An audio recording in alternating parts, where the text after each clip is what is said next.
Hi guys, it's James Silver here in St. Petersburg, Florida. We are here today for our 5th in our 8-part series on tips for buyers.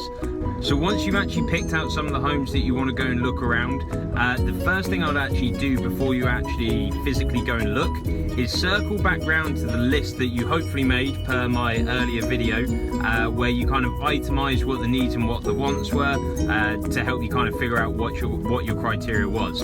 By going back to that, it's going to keep those things fresh in your mind so you don't get sort of distracted by other things whilst you're out looking at homes. Once you've refreshed your memory with those items and you're going around, it's very important to try and look beyond the distractions of a house. You can often go into a home, it may have a bad smell, it may have some bad decor, it may have a lot of superficial items, which the reality is if it's got the layout and other things, you can get past them, but they become distractions. So do your best to kind of focus on the bones of the property opposed to anything that is superficial. Aside from the distractions of things like the decor and the paint and the smell or whatever it may be, you also want to pay close attention to the big ticket items. These are things like the roof and the window, other things of that nature, where if you have to replace them very soon after closing, they're going to be quite an expensive fix, and if possible, you probably want to avoid a home that requires you to put a lot of money in it just after closing.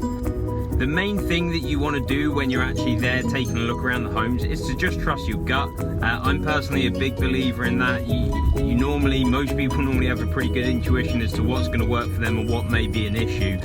So the main points when looking around these properties are to trust your gut, to cross-reference against your list of needs and requirements, to make sure you're looking beyond the superficial items, and also to make sure you're paying attention to the big ticket items. If you can factor all of those things in and try and stay level-headed throughout the decision-making process, there's a decent chance that you're going to end up with a really good property for yourself. I hope you enjoyed this video and you found it pretty informative and useful. Please subscribe to my channel, like the video, you get weekly content that way. Other social media at JSilverRealtor. This is James Silver, #BreakingTheBerg, and I'll see you next time.